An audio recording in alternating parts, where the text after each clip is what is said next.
Saham bagus, saham bagus, saham saham saham saham bagus, saham bagus. Ini ada pakai beton saham bagus. Assalamualaikum warahmatullahi wabarakatuh. Waalaikumsalam. Jumpa lagi dengan saya Yunus, redaktur pelaksana di sahambagus.co.id. Kita jumpa lagi di Gosip Market official channel dari sahambagus.co.id. Nah, baiklah, hari ini kita akan membahas tentang sebab-sebab kegagalan atau 75% trader pemula itu gagal, Pak Yaya. Yep. Apa penyebabnya? Terus kemudian bagaimana cara mengantisipasi atau meminimalisir kegagalan itu khususnya untuk trader pemula. Yeah. Nah, bagaimana tuh Pak Yaya? Ini kan Pak Yaya lagi ngasih ilmu untuk sekolah saham yang offline dan online ini kan Pak Yaya. Iya, betul. Monggo. Iya teman-teman, ini ada satu riset dari elsevier.com. Elsevier.com itu situs jurnal ilmiah ya. Iya. Di situ ada satu tulisan yang semalam saya baca bahwa trader itu 75%-nya gagal, Pak. Oke. 73%-nya gagal. 73% gagal. Jadi hanya 17 orang yang sukses ya. Baik itu mau trader saham, mau kripto, mau forex, ya itu angkanya kira-kira segitu ya. Iya. Hasil dari riset ribuan orang yang dia ambil sampelnya gitu ya. Nah, rupanya sebenarnya menjadi seorang trader dan investor saham itu berkebalikan dengan atau berlawanan dengan cara berpikir otak manusia secara default atau secara naluriahnya. Jadi manusia itu senangnya mengejar kenyamanan langsung. Ya, betul. Nah, sedangkan kita sebagai investor dan trader itu kita diminta untuk menunda kesenangan, ya, menunda kesenangan, menunda kenyamanan, dan itu bertentangan dengan otak manusia. Betul. Makanya kemudian trader yang pemula biasanya tidak bisa melakukan penundaan kesenangan ini. Oke. Gitu. Jadi dia akan melakukan instant gratification, gratifikasi yang instan, pengen segera dapat cuan, pengen langsung dapat 100%, pengen langsung membalikkan keadaan, gitu, bisa langsung nunjukin ke teman-temannya bahwa dia itu sukses, gitu ya. Nah, itu jadi instant gratification itu sangat berbahaya, gitu ya. Karena kalau kita terapkan di dalam trading, maka instant gratification itu seperti misalkan merealisasikan cuan yang terlalu cepat, padahal sebenarnya dia bisa lebih naik lagi, atau melakukan cut loss yang terburu-buru, padahal apabila sabar menunggu kemudian dia bisa naik tinggi, gitu ya. Jadi perlu adanya penataan psikologi dulu ya bagi teman-teman pemula ini dalam memahami trading saham ini. Saya selalu bilang bahwa trading saham ini harus diperlakukan seperti bisnis. Namanya bisnis itu butuh waktu, ya kan? Namanya bisnis itu perlu siklus belajar, perlu learning curve, ya gitu ya. Jadi nggak bisa kemudian kita pengen instant gratification, hari ini kita buka RDN, besok sudah cuan, gitu ya. Ya mungkin ada 1, 2, dan 3 yang punya luck factor yang tinggi, tapi mostly orang nggak bisa kayak gitu. Gitu kan? Nah, Malcolm Gladwell mengatakan bahwa orang itu kalau mau sukses, mau instan, mau menguasai kompetensi minimal 10.000 jam. 10.000 jam itu sama dengan 5 tahun. Jadi Anda harus ada di market 5 tahun.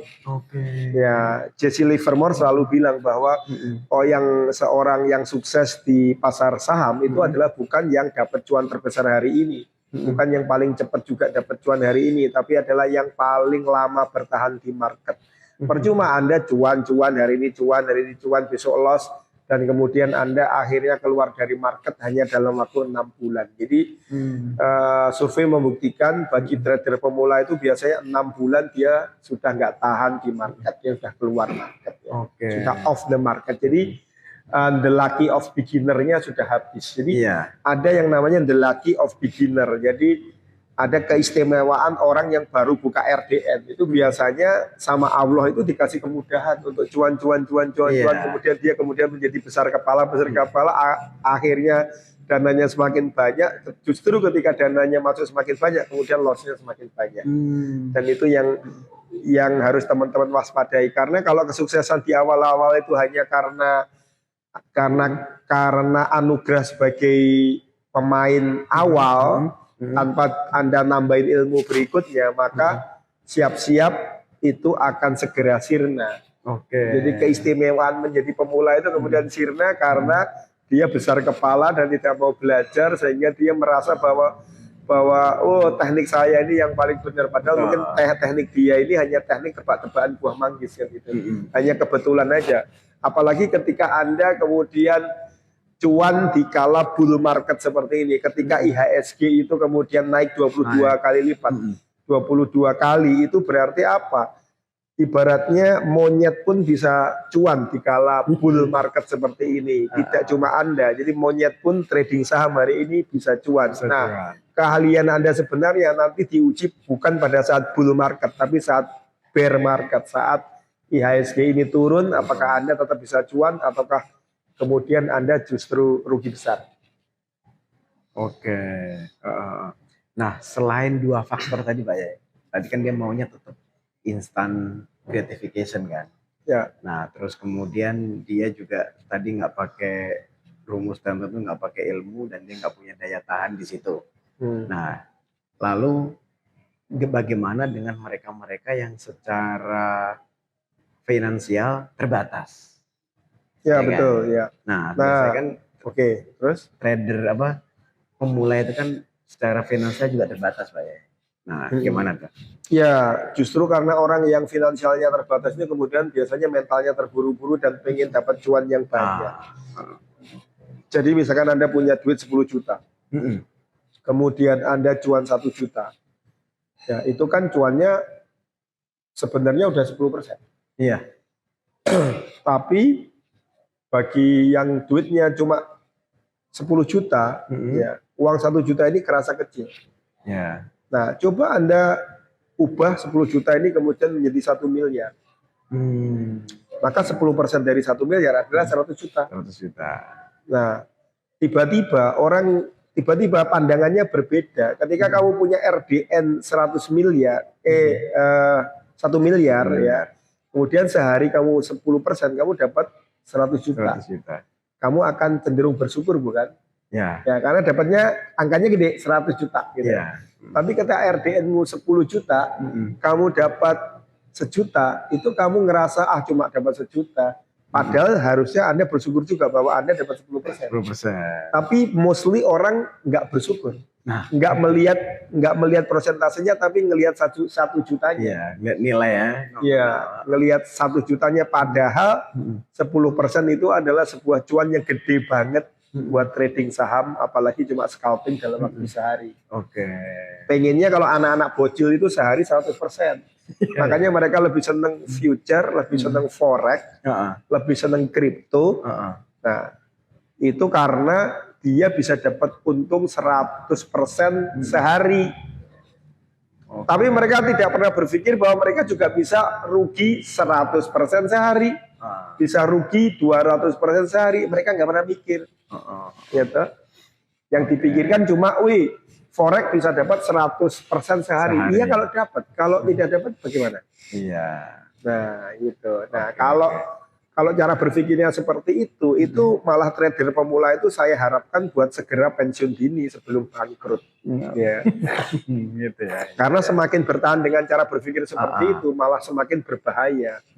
Bisa jadi semakin RDN-nya ditambah itu kemudian justru pada saat itulah loss-nya terbesar. Tapi ketika RDN-nya masih kecil mungkin diberikan itu tadi kemewahan menjadi seorang beginner. Iya. Nah, yang curhat terakhir yang saya baca itu adalah ada seorang pemuda yang mau menikah. Oke. Lalu mereka bikin join tabungan bersama sama pasangannya 200 juta.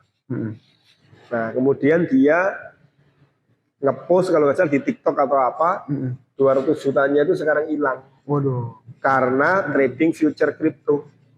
Ya kan? Kenapa dia trading future crypto? Karena sehari sebelumnya dia lihat postingan temennya yang cuan 100%. Dia berpikir kalau 200 juta ini bisa jadi 400 juta, maka pesta pernikahannya akan lebih meriah. Kan? Nah, sekarang dia bingung gimana dia harus kembalikan 200 juta dan dia harus ngomong ke calon pasangannya ini bagaimana.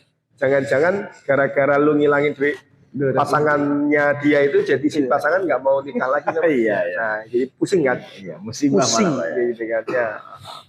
Nah, oleh karena itu lebih baik itu tadi kita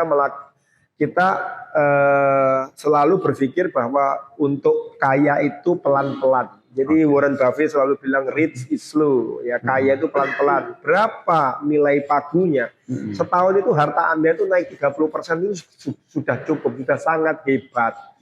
Ya, 30% setahun ya. Itu sudah sangat hebat. Misalkan Anda sekarang punya duit 1 miliar, tahun ini kemudian jadi 1 miliar 300 juta, kemudian 1 miliar 300 juta, tahun berikutnya jadi 1 miliar 600 juta, jadi 1,9. Nah, itu namanya the miracle of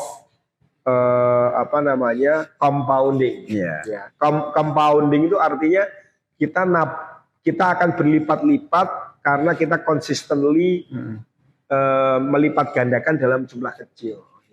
Jadi nggak ada kemudian 100%, besok 100% lagi, 100% lagi, kayak gitu. Nggak ada. Jadi teman-teman di dunia saham itu harus, yang pemula terutama harus melatih psikologi tadi, ngelihat persentase bukan angka, ngelihat compounding, ngelihat kenaikan itu sebagai yang natural, bukan sesuatu yang instan dan cepat kan gitu. Dan yang paling penting adalah selalu bekali dengan ilmu, karena ilmu itu seperti pedang ya. Hanya ilmulah yang bisa membuat Anda confidence, Anda yakin, Anda punya ketenangan jiwa, Anda tahu apa yang Anda beli, ya itu hanya dengan ilmu. Siapa yang punya ilmu biasanya akan bertahan lebih lama di market. Tapi yang siapa yang nggak punya ilmu biasanya itu tadi 6 bulan selesai, 6 bulan selesai. Bisa Anda cek di lingkungan pertemanan Anda, dulu waktu COVID siapa yang suka ngomongin saham dan hari ini siapa yang kemarin sudah nggak ngomongin saham dan hari ini mulai kembali lagi ngomongin saham. Nah, itu bisa Anda cek di 10 pertemanan, 20 pertemanan Anda. Nah, itu bisa Anda lihat ciri-cirinya orang yang ninggalin market seperti apa. Pasti orang-orang yang nggak mau belajar, orang-orang yang heboh, orang-orang yang sok yakin, orang-orang yang spekulasi, orang-orang yang selalu mengatakan, weh ini akan sampai segini, ini akan sampai gini, ini sampai segini, tanpa ada sebuah riset yang mendasar kan gitu ya. Jadi ya banyak-banyaklah belajar, dan terakhir adalah tentunya banyak-banyaknya berlatih, karena banyak belajar, banyak ilmu, banyak praktek, banyak duit. Nah, makanya kalau di komunitas Saham Bagus ini kita coba seimbangkan. Kita ada menu pembelajaran, ya, Anda bisa baca di website kita sahambagus.co.id, Anda bisa sekolah saham, ya seperti teman-teman ini ada yang dari Lampung, ada yang dari Surabaya datang ke sini, dari Padang segala macam untuk belajar ilmu saham. Ya, kemudian dilengkapi dengan prakteknya, yaitu prakteknya live trading setiap hari bersama saya dari Senin sampai Jumat jam 9 sampai 12. Nah, jadinya ilmu ketemu praktek, akhirnya ketemu cuan. Dan perlu sabar juga Pak ya. Iya, mengikuti proses itu ya. Gitu. Betul, gitu. Jadi yang paling penting itu tadi mental itu ya. Mentalnya pemula ini benar-benar harus ditata, harus setup-nya benar ya. Ibaratnya motor baru itu reyenannya benar. Ya. Jadi kalau motor baru cara ngereyennya salah biasanya larinya juga nggak enak. Nah, begitu juga teman-teman trader pemula ini harus di set up dengan setelan yang pas gitu. Jadi kedepannya bisa kuat mengarungi naik turunnya market dan tetap bisa bertahan menjadi orang yang terakhir keluar dari market. Mantap. Oke, baiklah, itu tadi arahan Pak Yai, sehingga ini bisa jadi bahan pembelajaran untuk kita semua, terutama para trader pemula. Oke, sampai jumpa di video berikutnya. Salam cuan, investor retail Indonesia. Saham bagus, saham bagus, saham bagus, saham bagus. Ini Anda pakai benar. Saham bagus, saham bagus, saham bagus, saham bagus. Ini Anda pakai benar. Di sini ada Pak Angki sebagai mentor, seringnya ngomongnya bokor. Blok saat anggotanya amsyong.